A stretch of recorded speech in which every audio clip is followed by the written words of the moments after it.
নমস্কার, আপনারা দেখছেন সংকেত মিডিয়া, সোজা কথা সহজভাবে।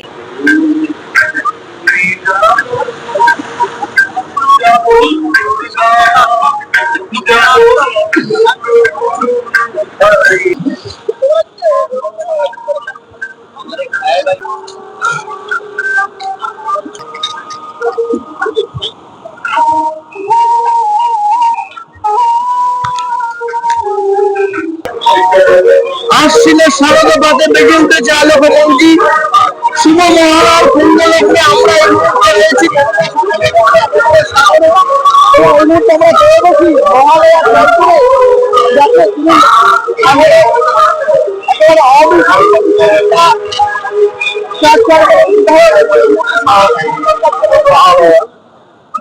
সত্যবদ্ধ হলেও একেবারে মানসিকভাবে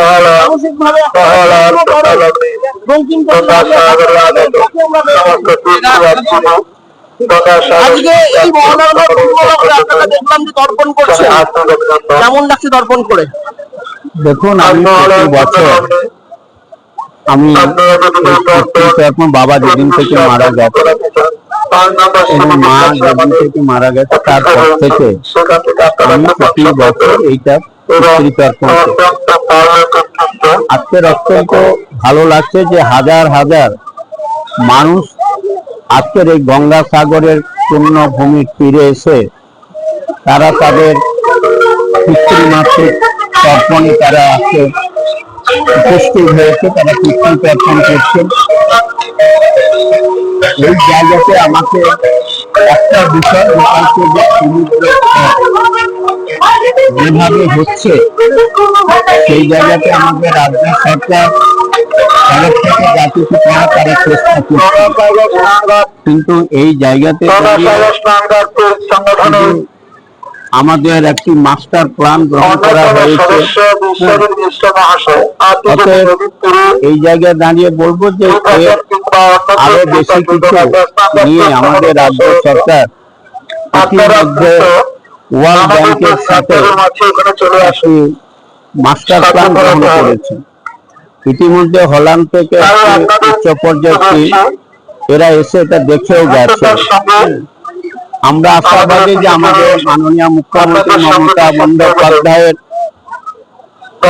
আন্তরিক প্রচেষ্টা যেন তিনি গোটা বাংলা জুড়ে উন্নয়ন করে চলেছেন, বিভিন্ন যে তীর্থভূমি আছে সেই তীর্থভূমির তিনি যেমন ভাবে উন্নয়ন করে চলেছেন, তেমনি গঙ্গাসাগর বকখালি ডেভেলপমেন্ট অথরিটি গঠনের মধ্য দিয়ে তিনি এই গঙ্গাসাগর মেলা মাঠকে বিশ্বের দরবারে প্রতিষ্ঠিত করবার জন্য তিনি বারবার ধরে চেষ্টা করছেন এবং কেন্দ্রীয় সরকারের কাছে তিনি বারবার আবেদন করছেন যে যাতে জাতীয় মেলা হিসাবে ঘোষণা করা হোক।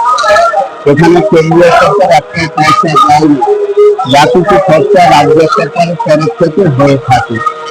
তাই তিনি বলেছিলেন যে কুম্ভ মেলা আপনি টাকা দিন, আমাদের কোনো আপত্তি নেই, সেখানে মানুষের যাতায়াতের সুবিধা রয়েছে, কিন্তু এখানে মানুষকে নদী পেরিয়ে কষ্ট করে এই গঙ্গাসাগর মেলা মানুষ স্নান করতে আসে মকর সংক্রান্তির পূর্ণিমা বা মহালয়ার দিনে বা মাঘী পূর্ণিমাতে মানুষের এখানে ভিড় হয়ে থাকে। কিন্তু সে জায়গায় কেন্দ্রীয় সরকার কোনোভাবে এই বিষয়ে তারা দৃষ্টিপাত করেন না এবং বারবার ধরে বলার পরে আমাদের শঙ্করাচার্য, পুরীর শঙ্করাচার্য, তিনিও বলেছেন যাকে জাতীয় মেলা হিসাবে ঘোষণা করা হোক। কিন্তু গত বছর প্রায় 1 কোটির বেশি মানুষ মকর সংক্রান্তিতে স্নান করেছে। আমাদের সরকারের চেষ্টা চলছে, ইউনিসেফকে তারাও প্রতিনিধি গতবারে এসেছিলেন, অনেক প্রতিনিধি প্রায় 43টি রাষ্ট্রের প্রতিনিধিরা এসেছিলেন, তারাও এটাকে কি করে জাতীয় মেলা করা যায় তার জন্য চেষ্টা করছে। এবং আপনারা ইতিমধ্যে জেনেছেন সাংবাদিক বন্ধুরা যে মাননীয় মুখ্যমন্ত্রী যাতে মানুষরা এই মরিগঙ্গা নদীর যে সেই শিল্পেশনের জন্য মানুষের অনেক কষ্ট হয়, শুধু তাই নয় তাদের অসুবিধা পড়াশোনার ক্ষেত্রে এবং আপনাদের এতে মানে কি বলবেন, হঠাৎ কেউ অসুস্থ হয়ে পড়লেও পরে নিয়ে যাওয়া যে কি দুর্বিষহ, সেটা আমরা যারা সাগর দ্বীপে বাস করি আমরা বুঝি। অনেকে যেতে যেতেই তারা পথেই মারা গিয়ে থাকে। তাই তিনি এবারে 2024-25 আর্থিক বছরের যে বাজেট, তাতে তিনি গঙ্গাসাগর সেতু তৈরি করার একটা পরিকল্পনা তিনি গ্রহণ করেছেন এবং এখানে তিনি প্রায় 1300 কোটি টাকা তিনি 3 বছরের জন্য বরাদ্দ করেছেন। 2024-25 জন্য 200 কোটি টাকা ইতিমধ্যে তিনি বরাদ্দ করেছেন। ইতিমধ্যে গঙ্গাসাগর সেতু নির্মাণের প্রেক্ষাপটে জমি অধিগ্রহণের কাছ থেকে অন্যান্য কাজ প্রায় শেষ পর্যায়ে, এবং যারা এই কাজটা করবে এটা আপনারা জানেন, এগুলো হচ্ছে আপনার কি বলে আমাদের বড় মাপের টেন্ডার করতে হয়। যে সমস্ত বড় বড় সংস্থা এই কাজটা করবে তাদের সঙ্গে কথাবার্তা চলছে। আমরা আশাবাদী যে মাননীয় মুখ্যমন্ত্রী প্রতি বছর এই মকর সংক্রান্তির পূর্ণ লগ্নে তিনি নিজে এসে এগুলোকে তদারকি করেন। আমরা আশা করছি যে তিনি ওই সময় এলে বোধহয় তিনি আনুষ্ঠানিকভাবে শিলান্যাস করলে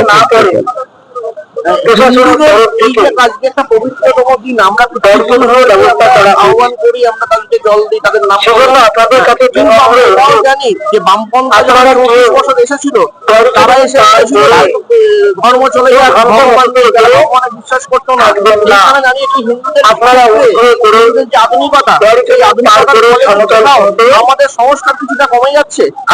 আমি বলছি যেটা বামপন্থ সরকারের আমলে যারা তীর্থযাত্রীরা আসতেন তাদের কাছ থেকে 5 টাকা করে পিলগ্রিম ট্যাক্স নিতেন, কোনো উন্নয়ন তারা করেনি।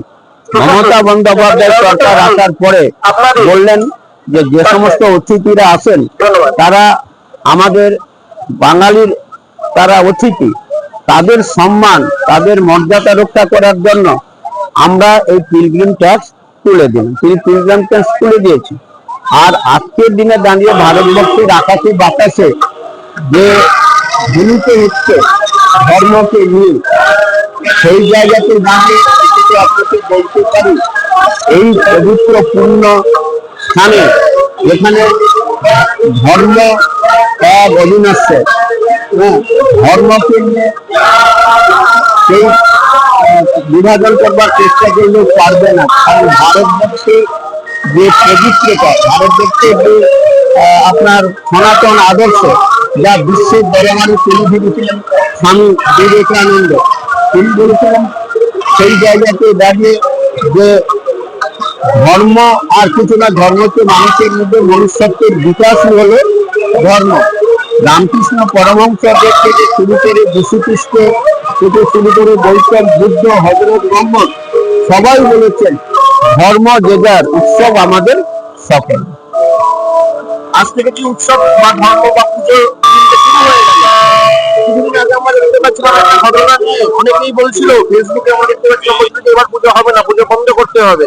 পুজো তো মানে আমি তো গতকাল কলকাতা থেকে আসার পথে দেখলাম গোটা কলকাতা একেবারে পুজোয় জেগে উঠেছে। শুধু কলকাতা নয়, কলকাতার শহরতলি যে সমস্ত জায়গায়, এবং আমি যে আপনার জেলা থেকে শুরু করে একেবারে কাকদ্বীপ পর্যন্ত সমস্ত জায়গাতে পুজোর আয়োজন শুরু হয়ে গেছে।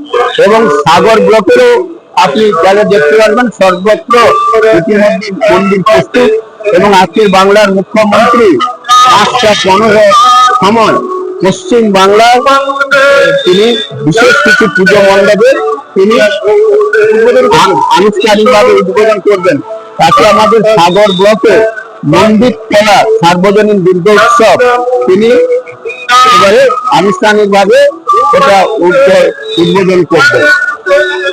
এভাবে তাহলে আমরা দেখতে পারলাম সেইটা কিন্তু শুরু হয়ে গেছে। যে দুর্গা পুজো কিন্তু আমাদের সনাতন ধর্ম, হিন্দু আদি সনাতন ধর্ম কিন্তু তার ভাবে কিন্তু দাবি করা গেছে। এই যে ধর্মের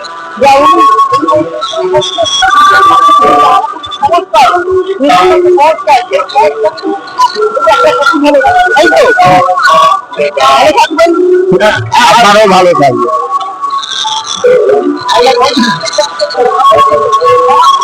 Subscribe our channel. Press the bell icon.